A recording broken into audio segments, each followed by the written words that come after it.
그때에 헤롯 왕이 손을 들어 교회 중 몇 사람을 해하려 하여 요한의 형제 야고보를 칼로 죽이니 유대인들이 이 일을 기뻐하는 것을 보고 베드로도 잡으려 할세. 때는 무교절이라. 잡음에 옥에 가두어 군사 넷씩인 넷패에 맡겨 지키고 유월절 후에 백성 앞에 끌어내고자 하더라. 이에 베드로는 옥에 갇혔고 교회는 그를 위하여 간절히 하나님께 빌더라. 헤롯이 잡아내려고 하는 그 전날 밤에 베드로가 두 군사 틈에서 두 쇠사슬에 매여 누워 자는데 파수꾼들이 문 밖에서 옥을 치기더니 홀련히 주의 사자가 곁에 서매 옥중에 광채가 조여하며 또 베드로의 옆구리를 쳐 깨워 가르되 급히 일어나라 하니 쇠사슬이 그 손에서 벗어지더라. 천사가 가르되 띠를 띠고 신을 들매라 하거늘 베드로가 그대로 하니 천사가 또 가르되 겉옷을 입고 따라오라 한데 베드로가 나와서 따라갈새 천사의 하는 것이 참인 줄 알지 못하고 환상을 보는가 하더라. 이에 첫째와 둘째 바스를 지나 성으로 통한 세문에 이르니 문이 절로 열리는지라. 나와 한 거리를 지나매 천사가 곧 떠나더라.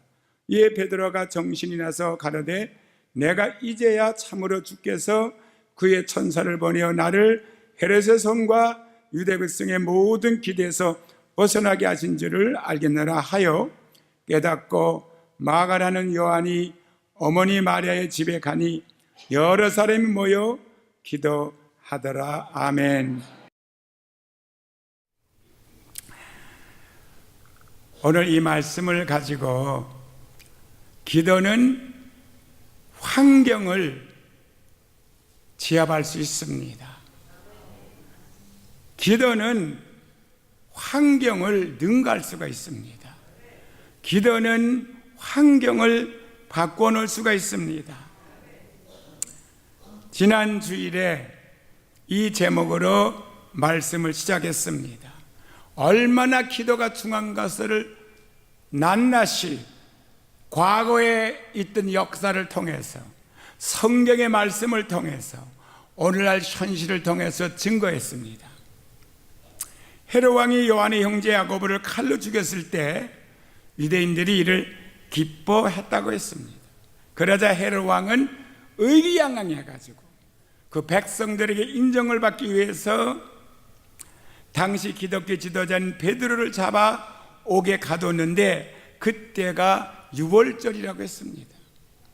헤롯은 유월절이 지난 후에 베드로를 백성 앞에서 청하려고 계획을 했는데, 그때 예루살렘에 있는 모든 교인들이 한 곳에 모여서 온 교회 성도들이 하나님께 간절히 베드로를 구원해달라고 기도를 했습니다. 인간적으로 볼 때는 도저히 베드로는 구원받을 수 있는 상황이 아니에요. 조금 전에 읽었지만 많은 군사들이, 문지기들이, 파수꾼들이 그를 지키고 있었습니다.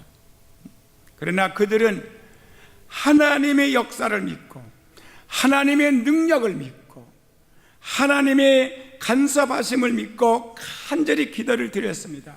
그런데 사형집행 바로 전날에 베드로가 감시병 두 사람 사이에 잠을 자고 있는데 갑자기 하나님의 천사가 내려와서 베드로를 구원해 주었습니다. 지난주에 자세히 내용을 설명했기 때문에 오늘은 여기까지만 말씀을 일단 드립니다. 그러면 기도가 얼마나 중요합니까? 어떤 문제라도 기도하면 해결이 됩니다. 그런데 오늘날 교인들이 기도하지 않습니다. 하나님께서는 성도들의 간절한 기도를 들으셔서 베드로를 옥에서 구원해 줬던 것 같이 오늘도 하나님은 동일하게 역사하십니다. 우리는 현재 경제적으로, 정치적으로, 군사적으로 어려운 시기에 살고 있고, 환경적으로, 자연 환경적으로도 극동적으로 변화되는 시기에 살고 있습니다. 이번에 제가 텍사스에 가 있다가 어제 왔지 않습니까? 거기는 태풍이 와가지고 완전히 쑥밭이 돼버리고 완전히 지옥입니다. 전 세계에서 과학이 발달돼서 선진국이라는 이 나라가, 재정적으로 가장 부유한 나라가 자연재앙을 막을 길이 없는 겁니다. 30몇만 가구가 전기가 나가서 아직 전기가 들어오지 않습니다. 그 무더운 더위에 비는 얼마나 쏟아졌는지 원미터면 말이죠, 이만큼입니다. 이만큼 비가 쏟아졌어요. 거리마다 강같이 되어버렸습니다.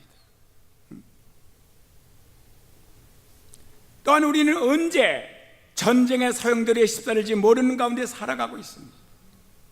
그러므로 이 시점에서 우리는 기도만이 우리의 운명과 환경을 변화시키는 것을 분명히 깨닫고 마음을 합하여 간절히 기도하는 여러분과 제가 되기를 주님의 이름으로 간절히 여러분에게 권면합니다.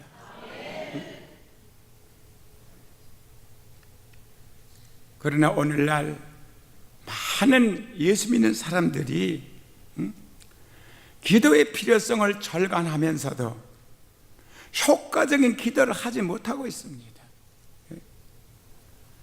이러므로 나는 여러분에게 어떻게 하면 생활 속에서 하나님의 역사를 체험하는 기도를 드릴 수 있는가에 대해서 오늘부터 첫째, 둘째, 셋째 가면서 1단계부터 시작하겠습니다. 첫째, 하나님의 뜻에 따라 기도해야 됩니다. 성경은 요한일서 5장 14절에 기록한 말씀이 그를 향하여, 그가 누굽니까? 하나님을 향하여 우리의 가진 바 담대한 것이 이것이니 그의 뜻대로 무엇을 구하면 들으심이라. 내 뜻이 아니고 여러분 뜻이 아니고 하나님의 뜻대로. 그러면 하나님은 불의한 하나님이 아니시기 때문에 절대로 하나님은 불의한 것을 뜻을 주지 않습니다. 그래서 그의 뜻대로 무엇을 구하면, 내 뜻이 아니고 하나님의 뜻대로 구하면 들으심이라. 들으십니다. 우리가 무엇인지 구하는 바를 들으시는 줄을 안즉 우리가 그의 구한 것을 얻은 줄을 또한 아느니라. 그분이 듣는 거하고 주시는 건 다릅니다. 근데 여러분이 하나님의 뜻대로 구하지 않으면, 내 뜻대로 구하나 사람의 뜻대로 구하면 하나님은 아예 듣기조차 하지 않습니다. 듣지도 않습니다.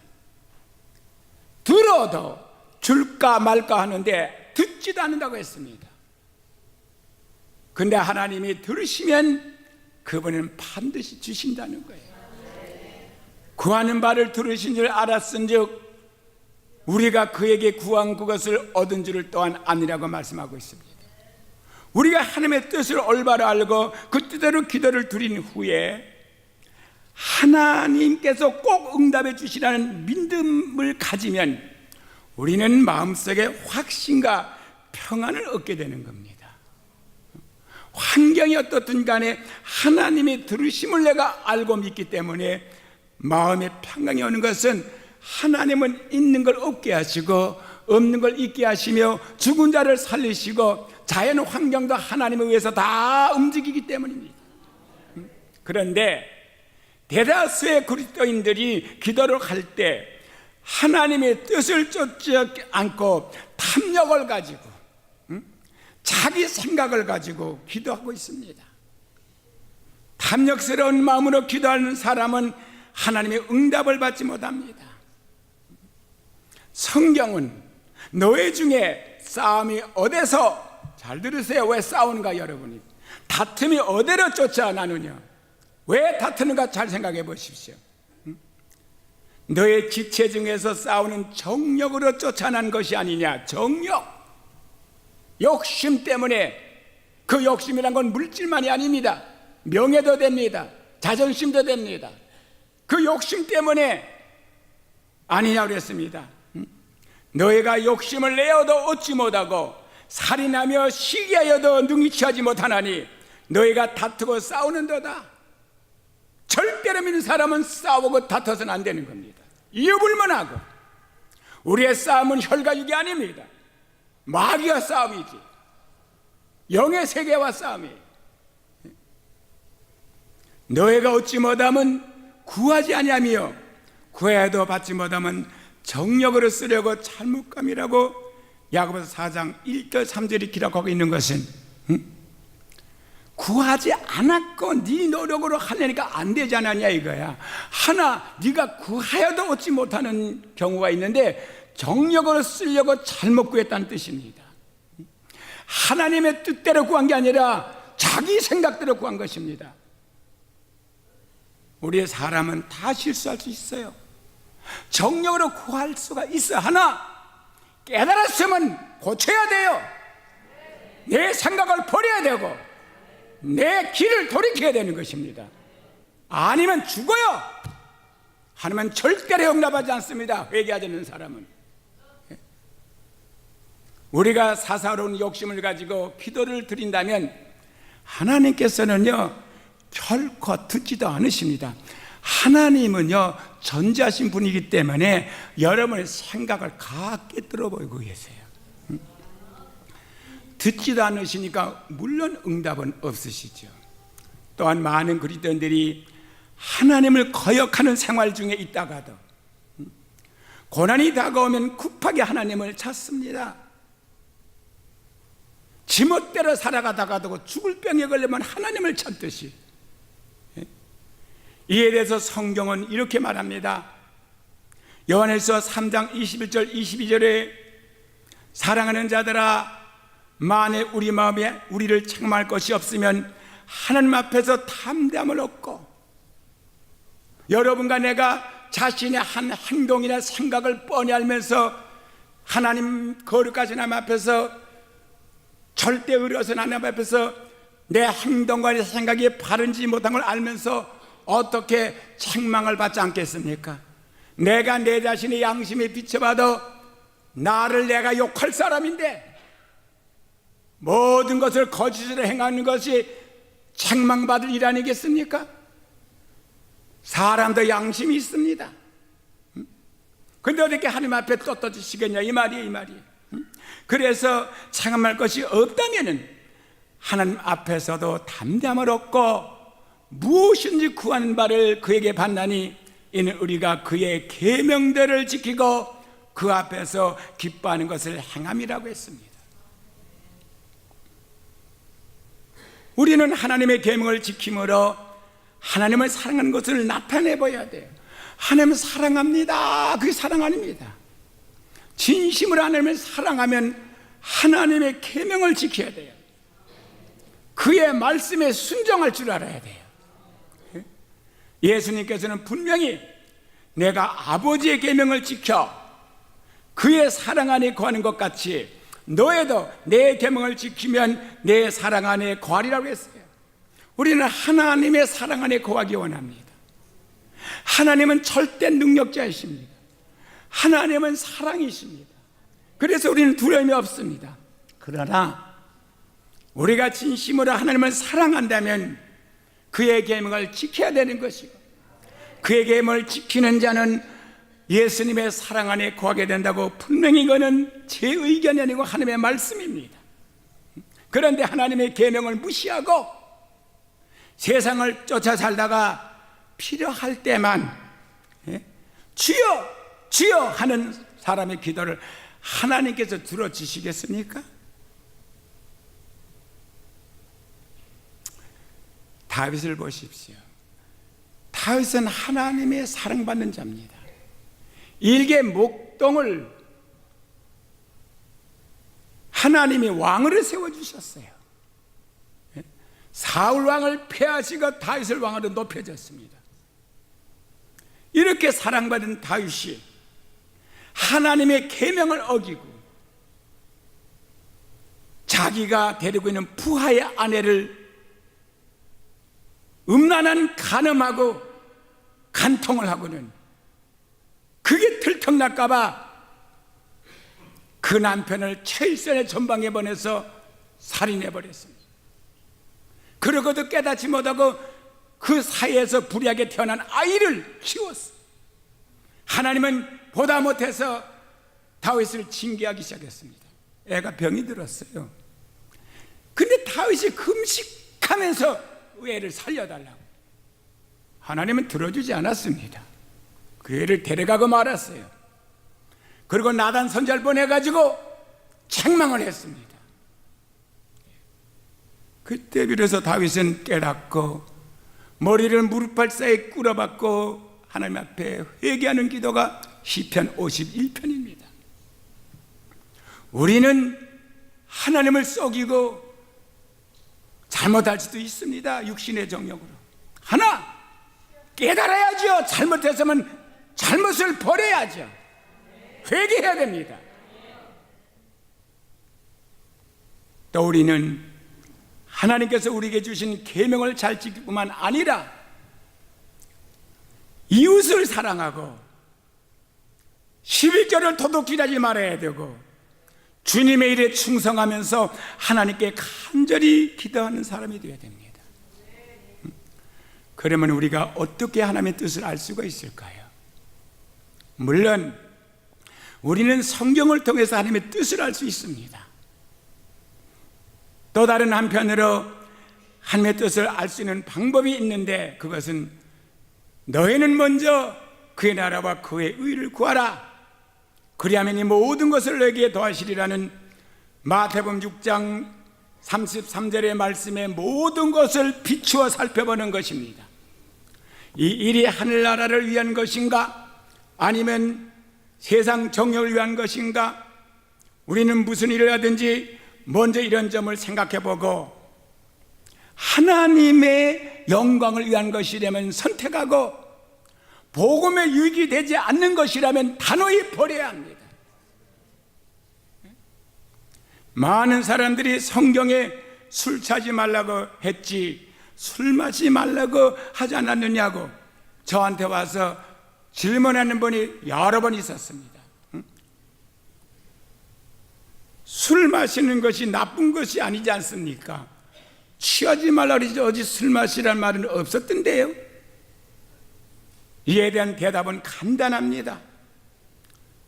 즉 하나님께서 술 마시는 게 영광이 되느냐 그렇지 않느냐를 살펴보면 자기 양심이 알 거 아닙니까? 술 마시는 것이 하나님께 영광이 되겠습니까? 술 마시는 것이 복음의 유익이 되겠느냐고요. 어떤 사람은 또 저한테 이렇게 묻습니다. 형평상, 사정상 좀 거짓말 할 수 있지 않습니까? 선의의 거짓말. 어디 성경 말씀에 선의의 거짓말 하라고 그랬습니까? 예수 믿는 사람들이 얼마나 거짓말을 잘하는 줄 아세요? 안 믿는 사람은 똑같이 거짓말. 왜 해요? 형평상, 사정에 따라서. 거짓말은 거짓말입니다. 성경에 거짓말하지 말라 그랬어요. 거짓 증거 하지 말라 그랬고요. 다른 모든 것도 마찬가지입니다. 우리는 하나님의 영광이 되고 복음에 유익되는 일만을 해야 됩니다. 이것이 하나님을 믿는 우리가 따라야 할 마땅한 도리입니다. 예수 믿는 사람이 이렇게 거짓말하게 되면 나중에 그 친구가 예수 안 믿는 사람이었다면 저 예수 믿는 친구가 복덕분쟁이가 나한테 거짓말했어. 예수를 믿을 필요가 없어. 복음에 방해가 되지 않습니까? 이것이 하나님을 믿는 우리가 따라야 할 마땅한 도리예요. 우리가 하나님의 뜻에 어긋난 일을 하게 되면 마음의 평안을 잃어버리고 맙니다. 여기 있는 한 사람 빠짐없이 여러분이 거짓말하고 일을 성사시킨 다음에 마음에 평안한 사람이 있으면 손 들어봐요. 하나님이 다 알고 계신데 어떻게 평안하겠습니까? 평안은 하나님이 주시는 건데 하나님이 주시겠냐고요. 아무리 호의식을 하는 사람이라 하더라도 마음의 평안을 잃어버린 사람은 행복의 근원을 잃어버린 사람이기 때문에 절대로 행복한 삶을 살 수가 없습니다. 우리가 하나님의 뜻을 쫓아 살 때 마음의 평안을 유지할 수 있습니다. 이러므로 우리는 무슨 일을 하든지 먼저 하나님의 뜻에 맞는가 그렇지 않은가를 분명히 살펴보고 기도를 해야 하는 것이에요. 예루살렘 교회 성도들이 베드로를 위해서 간절히 기도할 때 그들은 자신들이 기도가 하나님의 뜻에 맞는 기도임을 확실히 믿었습니다. 이제 막 걸음마리를 배우기 시작한 초대교회는 베드로가 있어야 했습니다.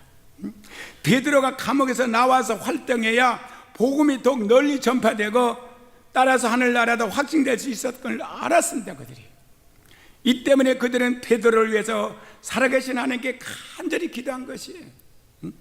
그게 하나님의 뜻이니까 베드로가 석방되는 게. 오늘 주를 믿는 우리도 하나님의 뜻에 합당한 기도를 드려야 합니다. 그렇지 않고 자신의 정력대로 기도를 드린다면 기복신앙인으로 전락하고 말 겁니다. 두 번째로 하나님의 능력과 사랑을 인식하고 기도해야 됩니다. 하나님은 능력이 있으신 분이다. 확실히 내가 믿어야 됩니다. 하나님은 능치마다함이 없음을 믿어야 됩니다. 그분은 사랑입니다. 내가 어떤 짓을 해도 그분은 용서하시는 하나님. 내 잘못을 깨닫고 주님 앞에 자복하면 어떤 죄라도 다 씻겨주는 하나님. 너희가 죄가 없어? 그래? 그러면 하나님의 진리가 너희 속에 있지 않기 때문에 깨닫지 못하는 것이라고 했습니다. 그러나 만일 우리가 우리 죄를 자백하면 하나님은 미쁘시고 의로우셔서 모든 죄를 사해 주시고 불의에서 깨끗게 하신다고 했습니다. 두 번째로 하나님의 능력과 사랑을 인식하고 기도한다는 말은 내가 그 사랑을 경험하고 그 능력을 경험해야 되는 거 아니겠습니까? 하나님의 능력을 의심하고 기도하는 사람은 믿음의 기도를 할 수가 없고 하나님의 응답을 받을 수가 없습니다. 어떻게 하나님의 능력을 내가 확실히 믿지 못하는데 어떻게 내 기도가 그분에게 하는데 그게 믿음이 되겠냐고요? 어떻게 믿게 되겠냐고. 하나님을 내가 능력을 절대 확실히 믿는 게 아닌데 어떻게 내 믿음이 확실하겠냐고요. 저는 수많은 사람이 하나님을 믿음을 능력을 확실히 믿지 않으면서 의심하면서 기도받는 사람 100%는 하지만 99%예요. 목사님 기도해 주세요. 왜요? 우리 가정에 이런 문제가 있습니다. 그래요? 그러면 기도하면은 하나님이 해결인 걸 믿습니까? 믿습니다. 그럼 기도 딱 해주죠? 그건 집에 가서 문제가 그대로 지속되는 거예요. 부부싸움 그대로 하고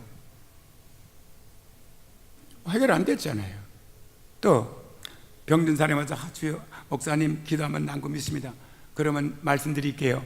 믿는 사람은 이런 표적에 따르니 병든 사람에게 손 오면 나으리라고 하는 거 믿습니까? 믿습니다. 그래요. 그럼 기도했어요. 그럼 난 걸 믿어야지.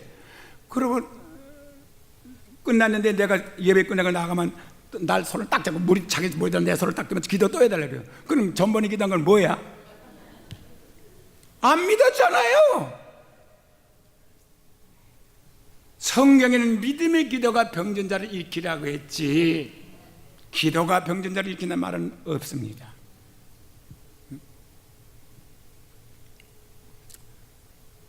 그래서 많은 사람들이 기도할 때 하나님의 능력을 의심하고 기도를 합니다.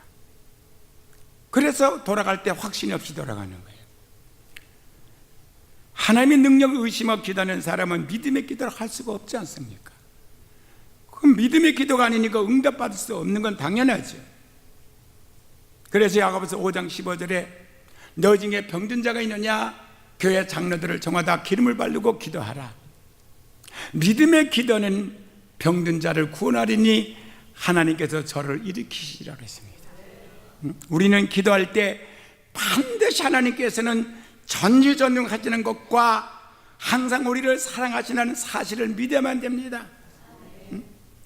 이를 위해서 우리는 언제나 하나님의 말씀을 읽고 묵상해야 돼요. 왜냐하면 성경에는 전지전능하신 그리고 무소부지하신 하나님의 약속이 수없이 많이 기록되어 있습니다. 그리고 수많은 사람이 그 말씀을 통해서 경험을 가졌습니다. 저 하늘이 무너지고 땅이 꺼져 하나님의 약속을 절대로 1.1억도 변하지 않습니다. 그러므로 우리는 하나님의 말씀에 의지해서 전지전능하시고 무죄부지하신 하나님의 우리의 기도를 들으심을 믿고 기도해야 되는 거예요. 예? 손에 가진 게 없어도 기도하면 되는 거야. 기도가 자원이에요. 우리는 예? 여러분 경제적으로 어떻습니까? 어려워요. 기도하시라고요. 그리고 게으른 자가 되지 말고 부지런하라고요. 예? 게으른 자요 개맥에 가서 배우라 그랬어. 배짱이는 여름에 노래나 부르고 놀다가 겨울에도 먹을 거 없어 굶어 죽지만 개미는 부지런히 일하기 때문에 겨울에 먹을 것이 따르는데, 그러나 우리는 부지런도 해야 되지만 기도해야 되는 거예요. 만약에 흉년이 들고 가뭄이 오면 어떡할까요? 일한다고 되는 것도 아니잖아요. 그러니까 우리는 열심히 일하고 기도 열심히 하게 되면 들을 게 뭐가 있습니까? 가끔 가다가 우리 한 사람 걱정해요. 어떻게 당신 집 은퇴한다면 뭐 어떻게? 아니 뭐 어떻게요? 아니 예수 믿기 전 40년도 하나님 없이 남자 살았지. 그때는 은혜 받고 40년 동안은 43년 동안은 하나님이 먹여주고 잘 살았는데, 그럼 나머지 지금 83세 그러면 나머지 몇 년도 살지 모르지만은 아니 하나님이 83년을 먹여주고 살려줬는데 지금도 그때나 지금이나 기력이 이렇게 힘이 세고 건강한데 뭘 걱정을 하는지 나는 알 수가 없어요. 내 힘으로 열심히 일해야죠. 이게 은퇴한다고 내가 일해서 은퇴하는 거 아니에요. 이 교회에서 은퇴하는 거지. 저는 일한단 말이에요. 하나님이 도와준 같이 앞으로는 더 많이 도와줄 거고. 괜한 걱정한다 그러지. 자꾸 물어보잖아 나한테. 어떡할 거냐, 뭐 할 거냐, 뭐가 준비도 하나도. 난 듣기 싫다 그런 말은. 기도를 하면 되지. 기도하면 되지. 할렐루야. 집에 가면 또 야단 맞게 생겼지만은 여러분 이런 말 들을 줄 알아야 돼. 여러분 듣기 싫으면 안 돼요. 기도할 수 있는데 왜 걱정하십니까? 보세요. 기도하면서 왜 기도하면서 왜 의심해요? 그러면 그리스도인이라면 그대로 믿어야죠. 죽으면 죽어야죠. 오라면 가야 되는 거죠. 뭐가 걱정이야? 걱정이. 할렐루야. 세 번째, 믿음만 가지고 되는 게 아닙니다. 믿음의 증거를 내놓고 기도해야 돼요. 야고보서 2장 14절에서 그리고 18절 22절 보면 내 형제들아 만일 사람의 믿음이 있노라고 행함이 없으면 무슨 이익이 있으리요. 그 믿음이 능히 자기를 구원하겠느냐? 못한다는 거예요. 믿음이. 왜? 행함이 없는 믿음이기 때문에. 이와 같이 행함이 없는 믿음은 그 자체가 죽은 것이라는 거예요. 어떻게 죽은 믿음이 역사를 합니까? 죽었는데? 죽은 것은 생명이 없기 때문에 움직이지 못해요. 예? 혹이 가라되 너는 믿음이 있고 나는 행함이 있으니 행함이 없는 내 믿음을 내게 보이라. 나는 행함으로 내 믿음을 내게 보이리라. 이 행함이라는 것은 도덕적인 행위를 말하는 게 아니고 믿음을 따르는 행위를 말하는 것입니다. 믿었으면 믿음대로 행동을 옮기란 뜻입니다.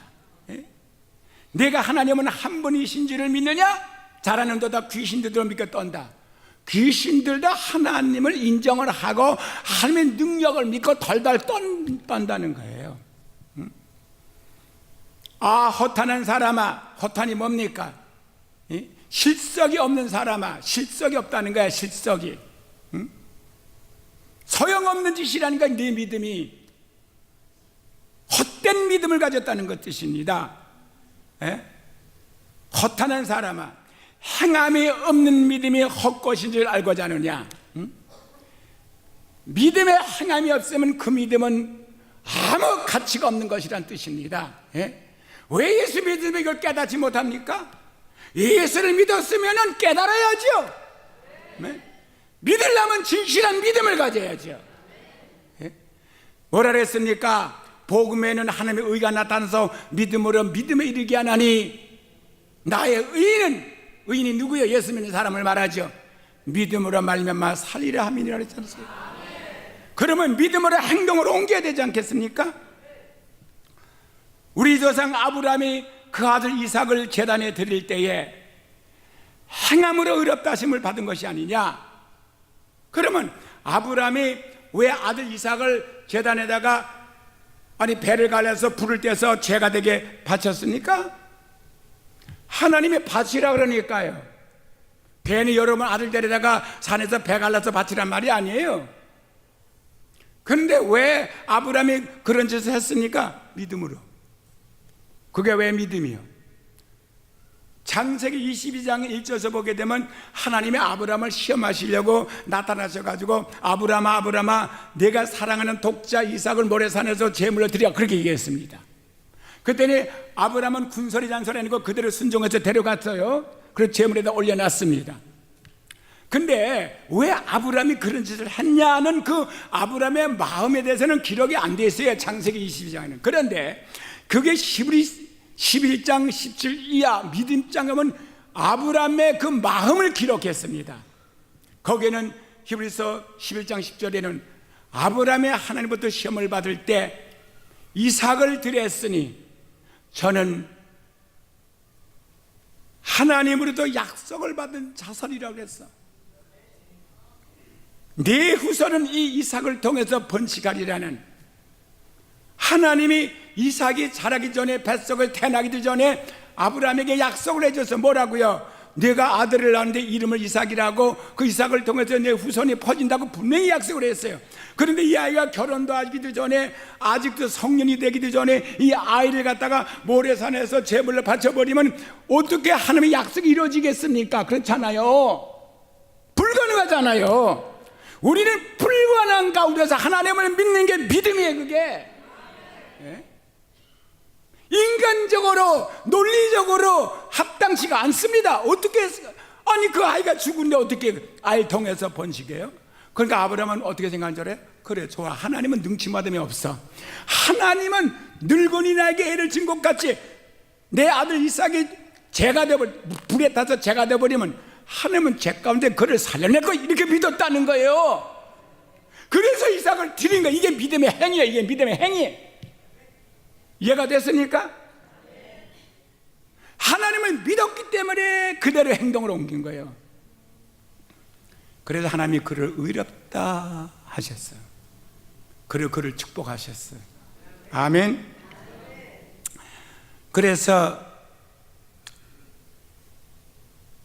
우리 조상 아브라함이 그 아들 이삭을 제단에 드릴 때 행함으로 의롭다 하심을 받은 것이고, 네가 보거니와 믿음이 그 행위와 함께 일하고 행함으로 믿음이 온전게 되었느니라. 자, 내가 보거니와 믿음이 뭐하고 역사를 같이 해요? 그 행위와 함께 일한다 그래서. 그러면 믿음의 행위가 안 따르면 일을 안 해. 믿음이 일한다는 말은 역사를 안 한다는 뜻이야. 믿음이 역사를 안 하면 믿음은 그대로 여러분 마음속에 있고 머릿속에 있지 드러나질 않아요. 그 믿음을 보여줄 수가 없어요. 그 믿음을 보여주려면 행동으로 옮겨야 그다음에 역사가 이루어지는 거예요. 그래서 기적이 나타나는 거예요. 아멘.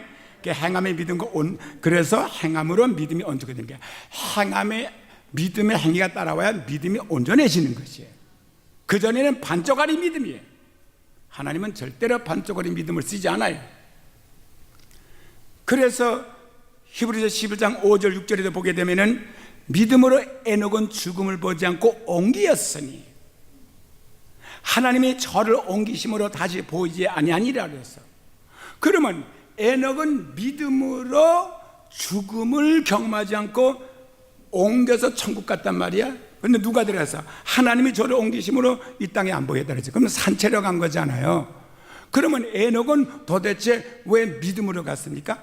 거기에는 그는 행함이 따랐어. 믿음의 행위가. 알았어요? 그래서 그 다음에 나오는 말이 저는 옮기우시기 전에 하나님께서 그를 땅에서 천국으로 데려가기 전에 그 말이죠. 하나님을 기쁘시게 하는 자라는 증거를 받았는데 이 증거가 바로 그 행위였어요. 그 행위가 뭐죠? 하나님과 동행했다고. 근데 에녹도 65살까지는 믿음의 행위가 없었어요. 무드셀라는 아들을 낳기까지는 그전에는 행위가 없었어요. 무드셀라를 낳은 후에부터 하나님과 동행을 한 거예요. 그래서 6절에 와서 그러면 하나님을 기쁘시게 하는 자는 증거를 받았다. 여러분 하나님이 인정을 내야 돼요. 여러분 믿음을. 그 믿음은 여러분들이 행위가 있을 때 그걸 인정하는 거예요. 그러면 그게 기쁘시게 한다는 것이 뭐냐 했더니 6절에 가서 믿음이 없이는 기쁘시게 못하나니 그래서 믿음이 없이는 하나님께 나간 자는 반드시 하나님이 계신 것과 또 하나 그가 자기를 찾는 자들에게 상 주시님을 믿어라. 그래서 하나님을 찾는 거야. 하나님 맨날 하나님 앞에 찾는 거예요. 여러분 하나님 찾습니까? 저는 아가페 교회 있으면서 여러분 안 보는 것 같아도 여러분 다 봐요. 예? 우리 부목사님들 다 보고요. 신학교 교수들 다 보고요. 중고등학교 교사들, 중고등학교 목사님들 다 보고요.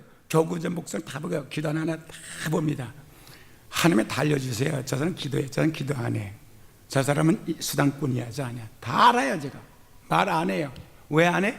내가 심판하는 사람이 아니지. 나는 설교할 때 이렇게 공개적으로 모든 사람에게 일방적으로 똑같이 말씀드리니 쥐가 깨달아서 고쳐야지.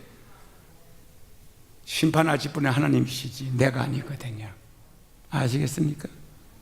설교 시간에 정신바짝대로 귀 달아듣고 정신바짝대로 회개할 사람 회개하고 돌이켜지기 전에는 하나님께 여러분이 마늘이 여기서는 안 되죠. 다윗 보시라고 얼마나 혼났는가. 하나님 사랑받으면서도 혼날 건 다 혼났다고요. 저도 마찬가지고요.